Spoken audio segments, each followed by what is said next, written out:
Nusantara, salam Indonesia. Dari Sabang sampai Merauke, dari Miangas sampai Pulau Rote. Salam Rahayu, salam sejahtera, salam sahabat, salam keren. Saya dari Pulau Lombok, Pulau Seribu Masjid, dan ingin kembali menyapa Anda setelah 2 hari saya tidak menyapa Anda, tapi di hari ini saya bisa menyapa Anda. Dan saya tidak mengatakan selamat pagi, selamat siang, selamat sore. Karena saya tidak tahu kapan ini dikeluarkan oleh anak saya, jadi walaupun ini saya rekaman di malam hari, tapi saya tidak tahu kapan keluar, karena ini memang cuma 1 kali 1 hari. Tapi yang saya mau katakan adalah semoga kita semua tetap sehat-sehat. Kalaupun Anda mendengar ini di pagi hari, semoga sehat di pagi hari. Waktu dengar di siang hari, Anda sehat di siang hari. Di waktu malam hari, Anda tetap sehat di malam hari. Kita lanjutkan soal kepemimpinan di leadership atau kepemimpinan. Saya belum mengupas arti dari kepemimpinan itu sendiri. Tapi hari ini, di seni be a good leader, jadi pemimpin yang baik. Jadi pemimpin yang baik itu harus tahu apa itu kepemimpinan. Jadi saya akan tetap lanjutkan di bagian yang ke-13 ini, ya. Walaupun dalam tema yang berarti adalah arti kepemimpinan. Jadi kepemimpinan adalah seni atau kemampuan untuk mempengaruhi, membimbing, mengarahkan, dan menggerakkan orang lain agar bekerja sama mencapai tujuan yang baik dan benar. Jadi seorang pemimpin itu punya kelebihan untuk membawa, mempengaruhi orang, menggerakkan orang untuk sesuatu yang suatu tujuan yang baik. Kita kan tahu ada 3 jenis kepemimpinan. Yang pertama itu orang yang dapat digerakkan. Yang kedua orang yang tidak dapat digerakkan. Yang ketiga itu adalah orang yang menggerakkan. Nah, itulah sebabnya Anda menjadi pemimpin. Dan pemimpin itu mempunyai kelebihan. Dia tahu seni bagaimana membimbing, bagaimana menggerakkan, bagaimana mempengaruhi seseorang sehingga mereka punya semangat, punya tujuan yang sama untuk mengarah ke satu tujuan yang baik. Nah, jadi dalam kepemimpinan itu, yang seorang pemimpin secara umum itu harus dia memulai dari hati yang tulus. Jadi pemimpin itu harus memiliki hati yang tulus. Kalau dia berkata misalnya dalam kampanye, Anda menolong saya dalam kampanye berapa bulan ini, saya akan menolong Anda dalam 5 tahun ke depan. Dalam arti, kalau dia sampai katakan seseorang menjadi gubernur seperti Ibu Shirley, dia akan mensejahterakan, arahnya sudah jelas mensejahterakan. Lalu kemudian dia berkata di 3 hari sebelum dia terpilih, pemilihan, dia berkata dalam 3 hari ke depan, Anda memberikan saya kesempatan untuk menjadi seorang pemimpin atau menjadi seorang gubernur, maka 5 tahun ke depan saya akan berjuang demi kesejahteraan Maluku Utara. Dan itu dibuktikan. Ya. Dan kita tahu bahwa Maluku memang sangat berbeda. Ya, tetapi inilah kelebihan dari seorang Ibu Shirley Juanda. Dia bisa memenangkan hati orang. Karena apa? Dia punya hati yang tulus, hati yang bersih, hati yang tidak neka-neko, tidak ada kemunafikan, tidak ada kepalsuan di situ.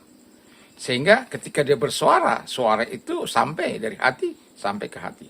Dan rakyat pada umumnya memilih dia, dan dia buktikan itu.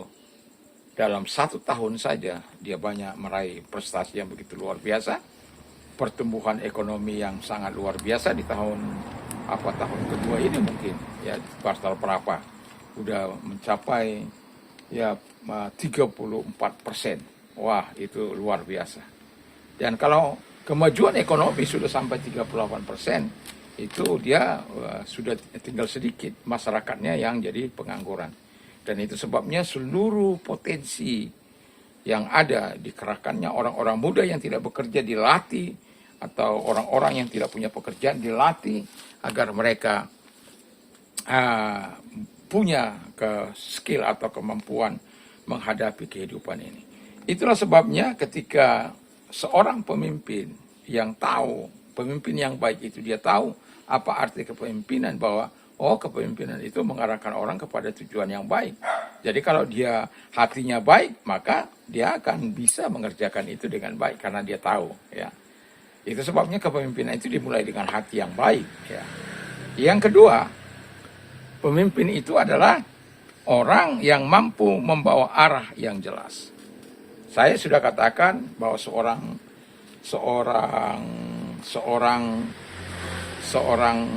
pemimpin itu dia harus punya visi. Visi itu adalah gambaran besar seseorang yang akan dilatih, seseorang yang melihat akan dibawa kemana arahnya jelas, ya. Saya katakan kalau misalnya saya ke Rembige, ketika saya ke Rembige dari tempat saya ini ke Rembige itu kira-kira 5 km. Ya. Jadi kalau saya katakan saya ke Rembige, saya sudah tahu arahnya. Saya tahu akan mengerjakannya dengan apa. Saya tahu bagaimana cara ke sana. Bisa jalan kaki, bisa. Dan saya sering jalan kaki ke sana. Ya, tapi waktunya akan lebih lama. Bisa naik motor, bisa naik mobil.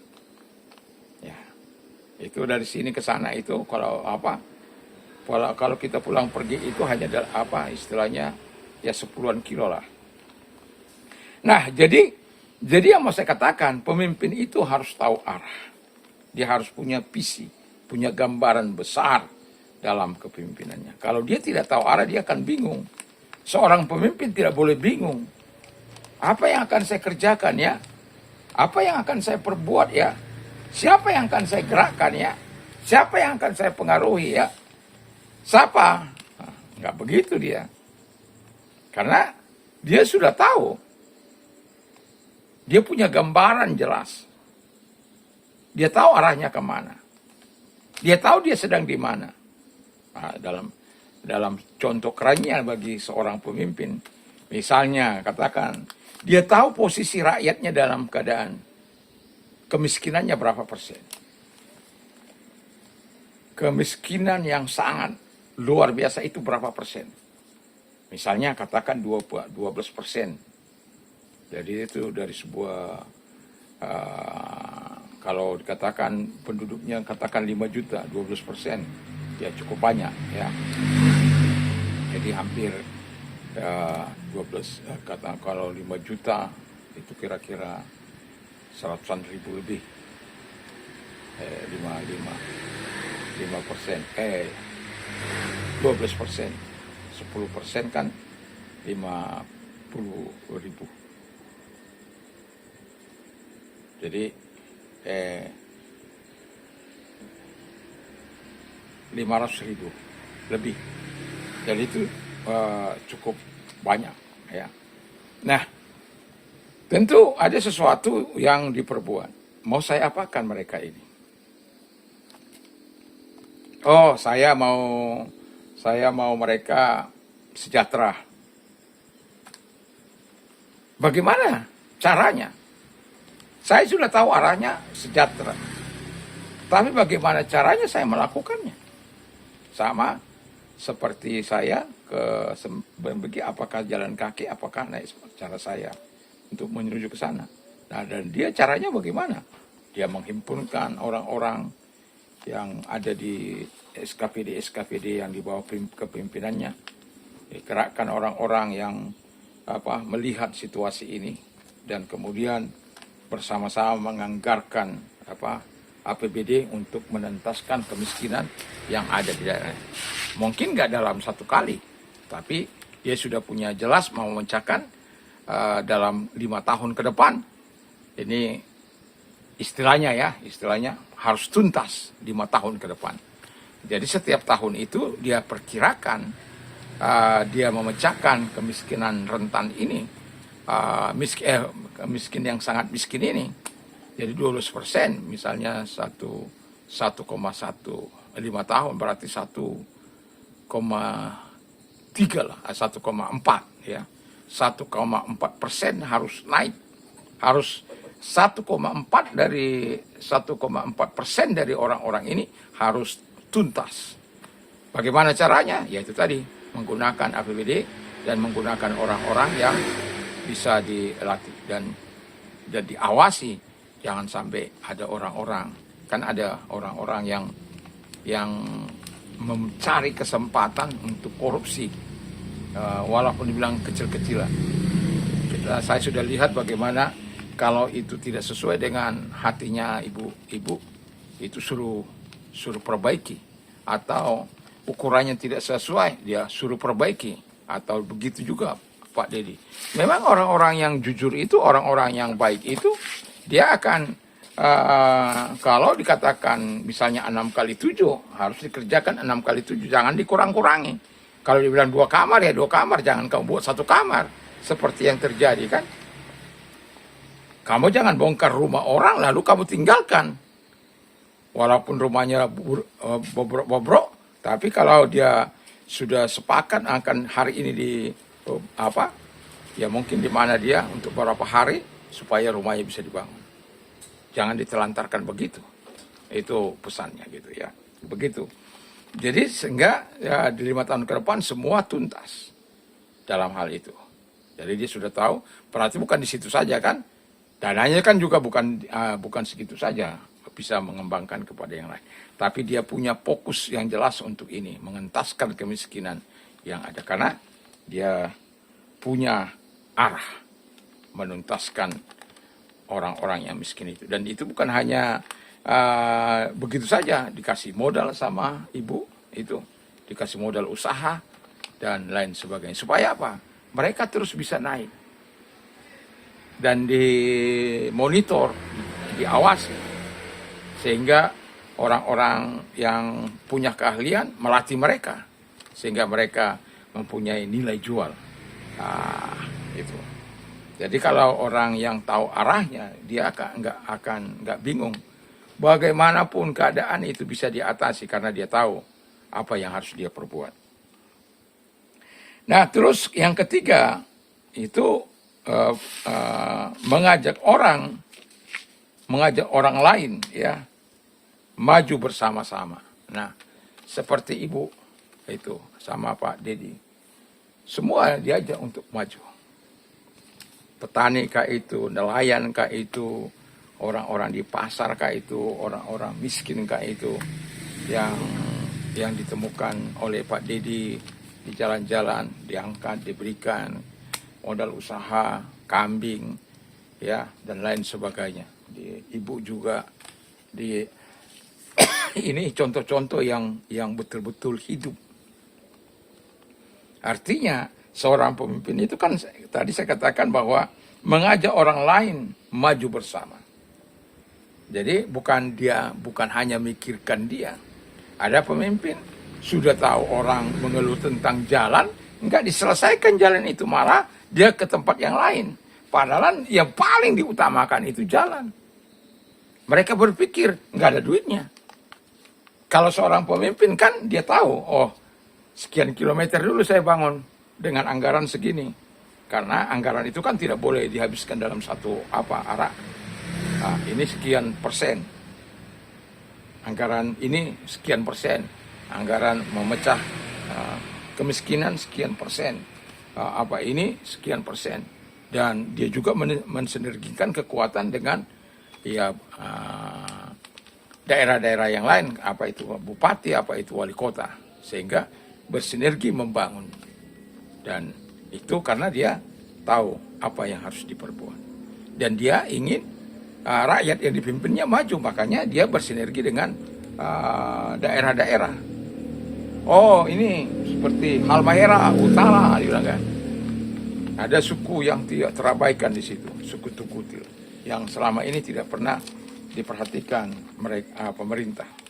Tapi dengan kehadirannya, dia foto itu, dia kirim, dan mereka kasih KTP-nya, dia kasih kartu keluarga, dan direncanakan untuk membangun. Kenapa saya menyebutkan ini?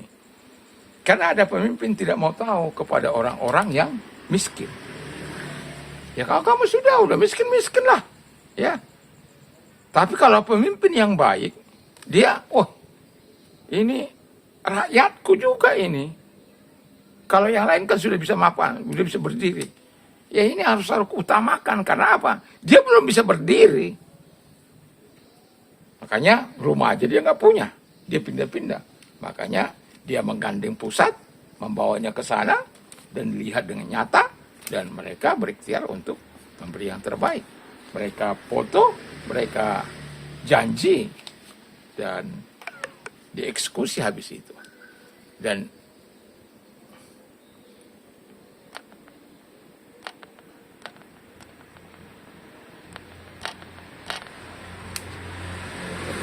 ada rupanya habis ya. Ya, ternyata dia sudah mau habis. Ya. Jadi yang mau saya katakan kepada kita adalah pemimpin itu, karena ini ada 6 poin. Ya, saya tidak membawanya sekarang, apalagi baterai saya sudah mau habis. Tapi yang mau saya katakan, ketika seorang pemimpin itu tahu apa itu kepemimpinan, maka dia akan berupaya. Saya ini ada kemampuan di sini nggak mempengaruhi orang? Ada nggak kemampuan saya membimbing orang, mengarahkan orang, mengajak orang untuk sesuatu ke arah yang baik dan benar? Ada. Kalau ada, jadilah. Karena ada pemimpin itu yang dilahirkan, ya. Jadi dari lahir dia sudah punya karisma seorang pemimpin. Tapi ada juga yang karena dilatih, dididik. Apapun kepemimpinan Anda, karena lahirkah, karena dibuatkah, kita yang menentukan. Tapi kalau kita kalau kita sudah punya dari sejak lahir, betapa itu jauh lebih baik, karena sudah ada dasarnya. Tapi kalaupun belum ada, karena kelahiran, latihan, Anda bisa berlatih dengan baik sampai Anda menuju kemaksimalan sebagai seorang pemimpin, dan Anda bisa belajar banyak buku dari banyak apa. Dan saya mengatakan di zaman AI sekarang ini, jangan malu untuk bertanya kepada AI kalau Anda tidak tahu, ya. Saya juga sering bertanya kepada AI. Ya, hal-hal misalnya dalam arti-arti, dalam hal ya sesuatu yang tidak saya tahu. Misalnya saya bertanya kepada sesuatu, misalnya apa sih arti, apa sih Idul Adha itu? Ya nanti AI itu menjawab gitu. Apakah arti misalnya solidaritas, AI menjawab. Jadi itu kita tidak lagi perlu harus membawa buku kamus yang tebal, seperti saya punya kamus tebal. Sekarang ini yang segini itu bisa ada semua di situ, ya. Mau bahasa Korea, mau bahasa Jepang, mau bahasa apa, ada saja di situ, ya. Jadi sekarang pemimpin itu sebenarnya sudah diperingan tugasnya oleh AI. Itu sebabnya jangan malu untuk belajar. Sama seperti Anda membaca buku, AI juga bisa menolong Anda. Sama dengan buku yang Anda baca, akan ada. Kalau buku itu baik, maka pemikiran Anda akan baik. Makanya pintar-pintarlah menyaring. Karena kadang-kala AI juga ada tidak bisa mereka jawab. Jadi antara yang kita mungkin kita kurang jelas atau dia kurang jelas menangkapnya. Karena satu contoh ya, tentang AI belum tahu siapa saya.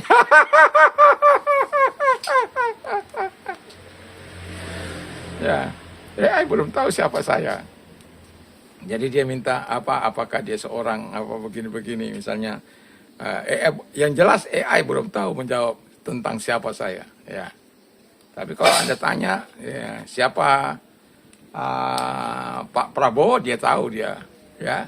Atau orang-orang yang sudah populer biasanya AI itu akan tahu, ya. Tapi orang-orang yang belum populer, jadi saya belum populer. Jadi AI belum tahu. Jadi AI belum tahu menjawab siapa saya. Tapi kalau Anda bertanya soal channel saya di AI bisa jawab, ya. Kalau Anda tanya AI ke AI tentang channel saya, dia sudah tahu. Tapi kalau pribadi saya sebutkan pribadi saya, dia nggak akan tahu. Nah, itu.